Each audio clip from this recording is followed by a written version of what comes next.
আপনারা কি জানেন আপনাদের লাইফে ম্যাক্সিমাম আনমায় কোষের জন্য এত প্রবলেম হয়? আপনার মন খারাপ, ইরিটেশন, মানে ওবেসিটি, যা হোক না কেন, মেন্টাল হেলথ খারাপ, ম্যাক্সিমাম সোর্স হচ্ছে ফুড। গুড ফুড যদি আপনারা না খান, আর একটা যদি ফুডের একটা হেলদি ডায়েট, একটা হেলদি ডিসিপ্লিন যদি আমরা মেনটেন না করি, তাহলে ট্রাস্ট মি, আমাদের মেন্টাল হেলথ অনেক বেশি খারাপ হয়।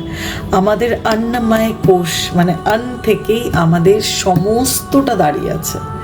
আপনি কি এটা জানেন, মানে এক্সেসিভলি ওয়াটার আপনার বডিকে হ্যাম্পার করতে পারে? আমরা অনেক সময় মনে করি ঠিক আছে 5 লিটার জল খেয়ে নিলাম, বাট আমার বডি ওয়েট অনুযায়ী আমার ওয়াটার কনজিউম হয়।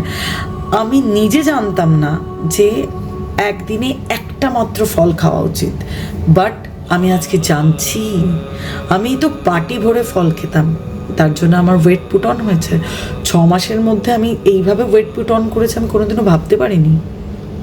আমি এতটা ফিগার কনসিয়াস ছিলাম, বাট আমার কিছু ফুড হ্যাবিট যেটা আমি না জেনে কনজিউম করেছি, যার জন্য আমার ওয়েট বেড়ে গেছে। কিন্তু আমি ভাবছি আমি তো রাত্রেবেলা খাই না, আমি তো এটা খাই না, আমি তো বাইরের খাবার খাই না, আমি আনহেলদি ফুড খাই না, তাহলে আমার কেন বাড়ছে আমার শরীরের এত, কেন আমার শরীর ফুলে যাচ্ছে, ইনফ্যাক্ট সোয়েলিং হচ্ছে, আমার শরীরে ফ্লুইড লেভেল বাড়ছে। দেখুন আমার হাত ফাতগুলো একটু ফোলা ফোলা কেন বাড়ছে? কেননা আমি জানতাম না আমাকে কতটা কি খেতে হবে, কতটা কার্বস নিতে হবে, কতটা ডাল খেতে হবে, আমি কিছু জানতাম না। আর যখনই আমার এরকম ওয়েট বাড়ছে কিছু না খেয়ে, আমার পেটের জায়গাটা অদ্ভুতভাবে ফুলে রয়েছে, সবসময় মনে হচ্ছে না আমি কিছু একটা খেয়েছি তাই পেটটা ভার লাগছে।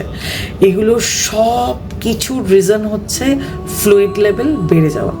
আর এই ফ্লুইড লেভেল যদি বডিতে বেশিক্ষণ বেড়ে থাকে, বিশ্বাস হয় না যে কতটা ড্যামেজ করে। আমার কিছুতেই বিশ্বাস হয় না যে এই ফ্লুইড লেভেল আমাকে কোথায় নিয়ে গিয়ে দাঁড় করাতে পারে। আমি যখন পড়ছি আমি তখন না আটকে উঠছি যে আমরা না জেনে কত কিছু এমন খেয়ে নিই যেটা আমাদের জন্য পয়জন। আরে আপনি যখন আপনার বাহ্যিক মানে শরীরের বাইরেটা আমরা ঢাকবার জন্য এত মেহনত করি, এত দোকান ঘুরি, একটা জামা কেনার জন্য আমরা 10টা দোকান ঘুরি, বাট এটা আমার শরীর, এটা আমার ঘর, এটা আমার আত্মা, এইটা আমার ঘর, আমি এখানে থাকি, আমার সোলটা এই ঘরটার মধ্যে থাকে। তাহলে এই ঘরটাকে কি করে আনহেলদি রাখি বলুন তো? আপনারা সকলে কনসিয়াস হন। একটা খুব ভালো সাইট রয়েছে, একটা খুব ভালো অর্গানাইজেশন রয়েছে যারা সমস্তটা আপনাকে খুব ভালোভাবে বুঝিয়ে দিচ্ছে, খুব ভালোভাবে প্রোভাইড করছে। আমি সমস্ত লিঙ্ক দিয়ে দেবো, সমস্ত ডিটেলস দিয়ে দেবো। যান, জেনে নিন কি খেলে আমার জন্য ভালো আর কি না খেলে আমার জন্য ভালো।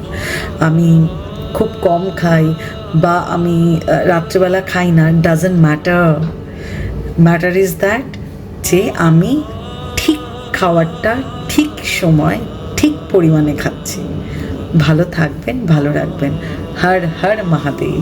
আপনাদের মধ্যে থাকা সকল দেবত্ব শক্তিকে আমার প্রণাম। খুব ভালো থাকবেন আর গুড ফুড কনজিউম করুন, ঠিক সময় ঠিক কোয়ান্টিটিতে।